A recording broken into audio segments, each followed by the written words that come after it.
The story begins a few years after the events of Journey to the Center of the Earth. Sean Anderson, the young boy from that adventure, has now grown into a 17-year-old teenager. But instead of living a normal, peaceful life, we find him in a completely different situation. Sean is actually being chased by the police through the streets.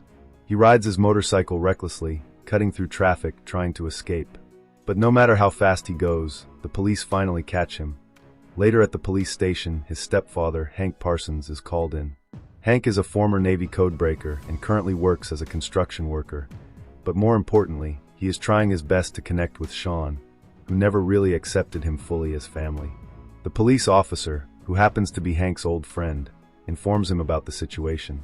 He says Sean was caught breaking into the satellite control system. Normally, this would have been a serious federal crime leading to arrest. But since it's Hank's stepson, he is letting the boy off with just a warning this time. Hank thanks him and takes Sean home. But when they get back, Hank tries to talk to Sean and understand what's going on in his head. Sean is stubborn, distant, and doesn't like Hank interfering in his life. For Sean, Hank is not his real father. The only person Sean ever felt truly close to was his grandfather, Alexander Anderson, who mysteriously disappeared 2 years ago while chasing after his lifelong obsession with legendary islands described in books.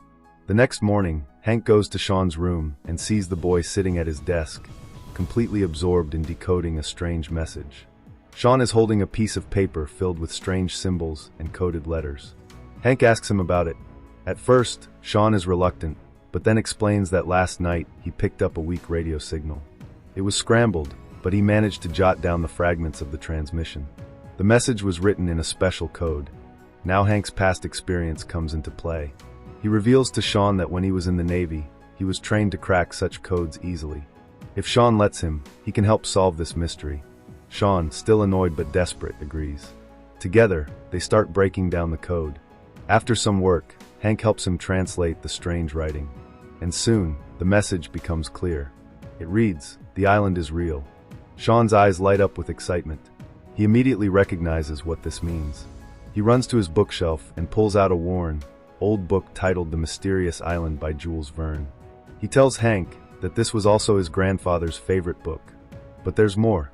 When they continue decoding the message, they discover references to not just this one book, but 3 different books in total.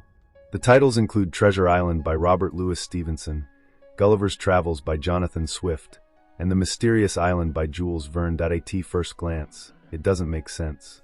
3 separate works of fiction. How could they be connected? But then Hank and Sean realize something extraordinary.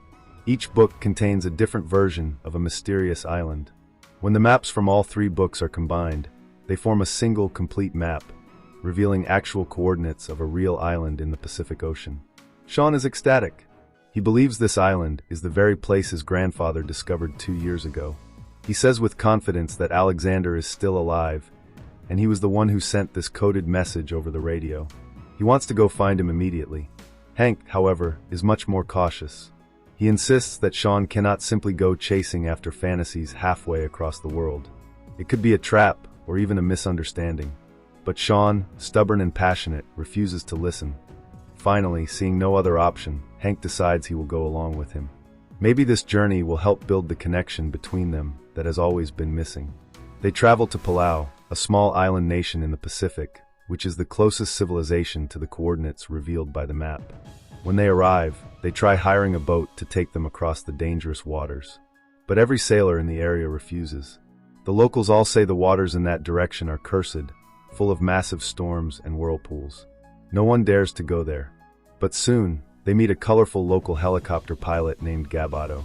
Gabato is cheerful, optimistic, and motivated by money. He agrees to take them to the coordinates for a fee of $3,000. Alongside him is his teenage daughter, Kailani. She's brave, confident, and independent. The moment Sean lays his eyes on her, he is smitten. Kailani, however, is not impressed and finds him childish. Still, with no other option, Hank and Sean agree. The 4 of them, Hank, Sean, Gabato, and Kailani, climb aboard the old helicopter. They fly over the ocean, heading toward the mysterious coordinates. As they near the location, the sky begins to darken. Storm clouds gather, and massive waves rise beneath them. Gabato becomes nervous, saying this is too dangerous.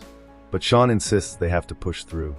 According to Vern's book, the only way to reach the island is to fly directly into the eye of the storm. No one else believes him, but suddenly the helicopter loses control. The winds rip them around violently. They are tossed through lightning and rain until finally, crash. The helicopter smashes apart, and they are thrown into the ocean. Somehow, against all odds, the four of them survive and wash up on a strange beach. When they open their eyes, they realize they're not just anywhere. This is no ordinary island. Towering cliffs, lush jungles, and bizarre creatures surround them. As they step further inland, they begin to notice something impossible. The laws of nature here are reversed. Small creatures from the outside world are gigantic here, and gigantic creatures in the outside world are tiny here. They see an elephant, but it's the size of a dog. They see enormous butterflies and giant flowers. It's breathtaking but terrifying. Then, while exploring, they stumble across something even stranger. Large, unusual stones cover the ground. But when Sean examines them, he realizes they're not stones, they're eggs. And before they can react, a gigantic lizard-like creature bursts out of the jungle. It's a massive predator, and it charges straight at them. They all run for their lives. Just when it seems the monster is about to catch Sean, a mysterious figure appears, striking the beast and driving it away. Sean looks up in shock.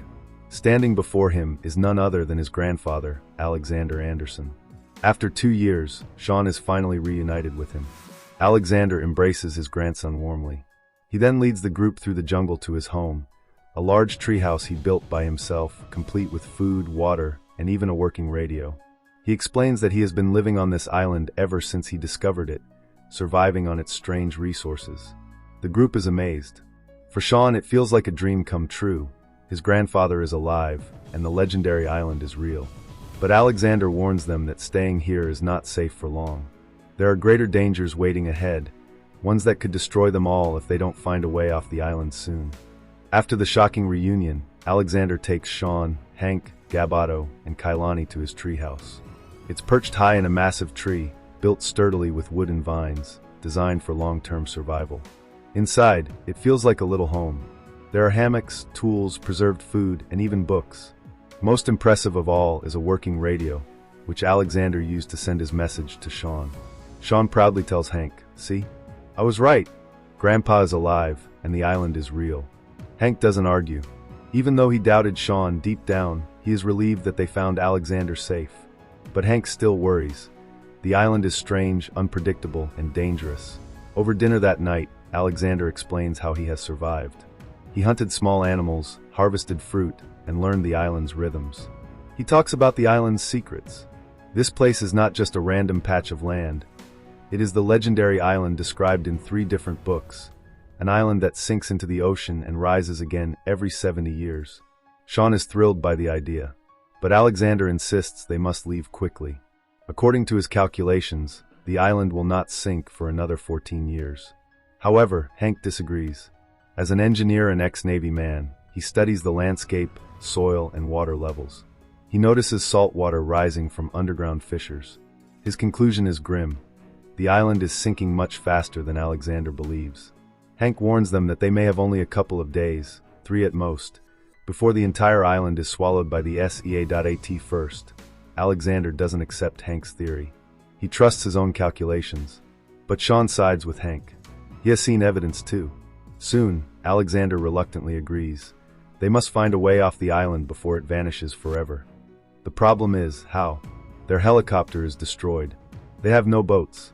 But then Alexander remembers something incredible. He tells them about a legendary submarine, the Nautilus, Captain Nemo's vessel, hidden somewhere on the island. According to Jules Verne's stories, Nemo's submarine was real. Alexander believes it is hidden inside a collapsed volcano at the far side of the island. If they can find it, they can escape safely beneath the waves before the island sinks. The next day, Alexander leads them through the jungle. The journey is perilous. Strange plants tower above them, and oversized insects crawl across the trees. At one point, they pass through a valley filled with massive boulders, but Alexander warns them these are not rocks. They're hardened lava shells that sometimes erupt with molten gold. Gabato's eyes shine with greed when he sees gold dripping from the ground. He dreams of wealth and of sending Kailani to the best college. Hank, however, warns him, chasing gold here is suicidal. Survival must come first. As they continue, they face new dangers. Giant lizards lurk in the undergrowth, and flocks of huge birds circle above. Eventually, their path ends at a massive cliff. They need to cross to the other side. Alexander suggests an insane idea: riding giant bees like horses. Sean laughs, thinking it's impossible, but soon they realize Alexander is serious. They sneak up to a hive and mount the enormous bees. With courage and a bit of luck, they cling tightly as the bees take off, buzzing into the sky. At first, it's exhilarating. Sean and Kailani ride together, their bond growing as they share the thrill. But the joy doesn't last. A flock of giant predatory birds attacks them midair, trying to snatch the riders off the bees that in a desperate chase. Sean cleverly maneuvers his bee to trick the birds into colliding with each other. One crashes into a cliff, another into a spider's web. But disaster strikes when Kailani slips from her bee and falls toward the forest below. Sean dives after her, barely catching her in time, saving her life. Their eyes lock, and for the first time, Kailani begins to look at him differently. Not as an annoying boy, but as someone brave. The group finally lands, but the adventure has taken a toll. Hank injures his leg badly in the fall. He tries to hide his pain, but it's clear he has a fracture. Alexander helps him, binding the wound. To distract him from the pain, Hank sings a light-hearted song, making everyone laugh.